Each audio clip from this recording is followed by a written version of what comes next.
और आज की आधुनिक तकनीक है आर्टिफिशियल इंटेलिजेंस। अब आप बताइए कि 11 साल में आर्टिफिशियल इंटेलिजेंस के लिए आपने क्या कदम उठाए हैं? चाइना ने डीप सीक बना लिया, कोई ग्रोक बना रहा है, भारत ने क्या बनाया? मूर्ख बनाने के अलावा, विश्व गुरु बनने के डंका पीटने के अलावा।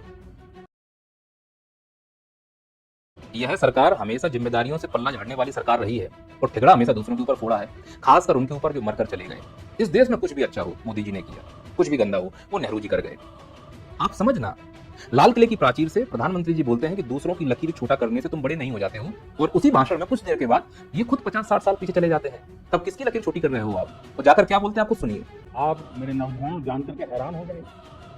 आज सेमीकंडक्टर जो पूरी दुनिया की एक ताकत बन गया है, 50-60 साल पहले वो विचार, वो फाइलें अटक गई, लटक गई, अटक गई। मैं मानता हूं कि उस समय सेमीकंडक्टर की डिमांड थी, वो उस समय की आधुनिक तकनीक रही होगी जिनको फाइलों में दबा दिया गया, वो असफल हुए, इसीलिए तो हम आपको लाए हैं। अब यहाँ सोचने वाली बात यह है कि आज से 50-60 साल पहले सेमीकंडक्टर अगर आधुनिक तकनीक है तो वो आज तो बहुत पुरानी तकनीक हो गई होगी। तो अगर पुरानी तकनीक के लिए हम प्रोडक्शन बढ़ा रहे हैं तो इसमें हमारी क्या तारीफ है? और दूसरा, ये कुछ नहीं कर पाए सेमीकंडक्टर के लिए, ठीक है, आपने कितने उद्योग लगा दिए सेमीकंडक्टर के, ये बता दो। 4 फोटो अपलोड करके मुझे कोई बता दो कि उन्होंने सेमीकंडक्टर की उद्योग या फैक्ट्री का उद्घाटन किया है। मैं 1000 फोटो बता दूंगा मंदिरों का उद्घाटन करते समय, मंदिरों की पूजा करते समय। मैं 1000 फोटो बता दूंगा रोड शो करते समय, रैलियां करते समय। मुझे लगता है यह भारत के पार्ट टाइम प्रधानमंत्री हैं, प्रमुख काम तो इनका रोड शो करना, रैलियां करना और दूसरों की आलोचना करना है। और दूसरा, मैं माननीय प्रधानमंत्री से एक बात और बोलना चाहूंगा कि सेमीकंडक्टर में अगर भारत आगे जा रहा है तो इसमें आपका कोई योगदान नहीं है, समय की डिमांड है, और जो पहले से ही थोड़ा बहुत इंफ्रा डेवलप हो चुका है, ये उसकी पावर है, ना कि आपका कोई योगदान। आपका योगदान तब इस देश में माना जाता जब आप आज की आधुनिक तकनीक के लिए कुछ करते, और आज की आधुनिक तकनीक है आर्टिफिशियल इंटेलिजेंस। अब आप बताइए कि 11 साल में आर्टिफिशियल इंटेलिजेंस के लिए आपने क्या कदम उठाए हैं? चाइना ने डीप सीक बना लिया, कोई ग्रोक बना रहा है, भारत ने क्या बनाया? मूर्ख बनाने के अलावा, विश्व गुरु बनने के डंका पीटने के अलावा। तो आपकी आलोचना आने वाली सरकारें करेंगी कि ये सरकारें एआई के लिए कुछ नहीं कर पाई, फाइलें दबी रही निकी, मक्कारी करेगा ये। अगर आपको आज से 50-60 साल पहले मक्कारी दिख रही है तो फिर आने वाली सरकारें आपको मक्कार बोलेंगी। आज डिजिटल इंडिया का हम नारा देते हैं, पूरी दुनिया में ग्लोबल डिजिटल हो चुका है, फिर भी हमारे पास खुद का गूगल नहीं है, फिर भी हमारे पास खुद का यूट्यूब नहीं है, फिर भी हमारे पास खुद का व्हाट्सएप, फेसबुक नहीं है। वो अमेरिका से हमारे संबंध तो कैसे हैं, जिसको हमने नमस्ते ट्रंप बोला, जिसके लिए हमने यज्ञ किया, आज वही सड़ा हुआ संतरा हमारे ऊपर टैरिफ पर टैरिफ लगा रहा है और हम चुप बैठे हुए हैं। काहे के संप्रभु देश है हम, और काहे की आजादी। इस स्वतंत्रता दिवस पर कोई दूसरा देश हम पर हुक्म चला रहा है और हम बोल रहे हैं कि हम अपना 79 स्वतंत्रता दिवस मना रहे हैं। स्वतंत्रता सही मायने में किसको मिली इस देश में? प्राइवेट स्कूल वालों को स्वतंत्र है मनचाही फीस बढ़ाने के लिए, प्राइवेट हॉस्पिटल वालों को स्वतंत्र है मनचाहा पैसा लेने के लिए, प्राइवेट एयरलाइंस वालों को, जितने लोग प्राइवेट हैं वो स्वतंत्र हुए हैं, बाकी तो सब गुलामी है ना। तो जिस अमेरिका की हमने पूजा की है, अगर वो मनचाहा टैरिफ लगा सकता है, जितनी बार चाहे भारत की बेइज्जती कर सकता है, और वो कह सकता है एप्पल से कि भारत में तुम निवेश मत करना, कल को वो गूगल से भी बोल दे और फेसबुक यूट्यूब से भी बोल दे कि भाई भारत को सेवाएं देना बंद कर दो। बड़ी बात है, वो सड़े हुए संतरे के लिए सन की आदमी है वो। तो बताओ फिर भारत के पास क्या व्यवस्था है गूगल के लिए? आप मन से खड़े होकर आत्मनिर्भर भारत की बात करते हो। जिस मोबाइल और कैमरे से मैं ये रिकॉर्ड कर रहा हूँ वो भी विदेश से आया है, जिस मैं इसको पकड़ा हूं ये भी विदेश से आया है, ये जो पीछे बोर्ड लगा है ये भी विदेश से आया है।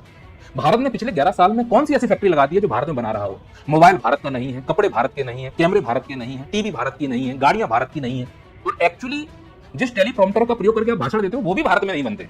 तो सिर्फ बोल देने से आत्मनिर्भर नहीं होगा ना मोदी जी, करना पड़ेगा। आपने क्या किया, कितने उद्योग लगाए हैं, उनकी लिस्ट जारी करो, करो उनकी लिस्ट जारी, फोटो डाल दो कि हमने इतने उद्योगों का उद्घाटन किया है। मैं आपकी कई सारी फोटो डाल सकता हूँ, रैलियों में जाने के लिए, मंदिरों में जा रहे हो, रोड शो कर रहे हो, पार्ट टाइम प्रधानमंत्री हो भारत की। आपका काम सिर्फ रोड शो करना और दूसरों की आलोचना करना है, वो झूठे भाषण देना है आकर कि भारत विश्वगुरु हो गया है। लोग इस भ्रम में जब बाहर जाते हैं तो मालूम चला कि हमारी वैल्यू तो शून्य है। झूठे भाषणों से देश नहीं चलता मोदी जी। तो आपने तो बोल दिया कि हम सेमीकंडक्टर सेमी चिप बनाएंगे, है कहां वो व्यवस्था है बताइए। अब इस पर बात मत करो, सेमीकंडक्टर पर इसका गुणगान मत करो, ये तो 60 साल पुरानी तकनीक है, आप ही बोल रहे हैं इस बात को। आप इसकी बात कहिए कि एआई के लिए आपने क्या किया, कुछ कर पाए हो? नहीं, तो फिर आपकी आलोचना तो इसी साल तय है। 11 साल हो गए, अब आपकी आलोचना बनती है। अगर आप दूसरों की कर सकते हो तो फिर आपकी भी होनी चाहिए। जितने भी निर्णय लिए गए हैं सरकार के द्वारा सब जल्दबाजी में, चाहे वो कृषि कानून का निर्णय हो, नोटबंदी का निर्णय हो, या फिर जीएसटी का निर्णय हो।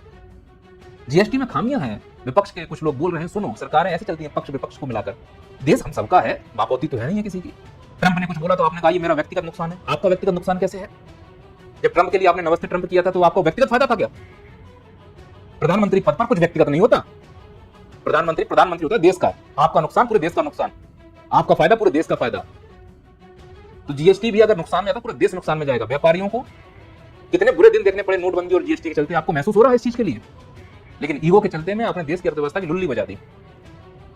अब लाल किले की प्राचीर से आप भारतीय जनता को ये मूर्ख बना रहे हो कि हम दीपावली पर इसमें संशोधन करेंगे जीएसटी को लेकर। मतलब आप स्वीकार कर रहे हो जीएसटी में कुछ कमियां हैं, अगर नहीं है तो फिर क्यों संशोधन करने के लिए तैयार हो? चलने तो चल रहा है। अंतरराष्ट्रीय स्तर पर कच्चा तेल कितना सस्ता है, भारत की जनता को उसी रेट पर मिल रहा है पिछले 5 साल से। पैसा कहां जा रहा है? जीएसटी में कलेक्शन अच्छा हो रहा है, अगर जीएसटी अच्छा है तो उसमें संशोधन क्यों हो रहा है? वो खासकर चुनाव के समय ही संशोधन क्यों होते हैं और इस प्रकार की घोषणाएं तब क्यों की जाती है जब भारत के किसी राज्य में चुनाव हो, जैसे कि बिहार में है। कहीं ऐसा तो नहीं है कि देशभक्ति के नाम पर अंतिम उद्देश्य केवल आपको सत्ता में बने रहना है, चुनाव जीतना है, देश जाए भाड़ में, और वही हो रहा है।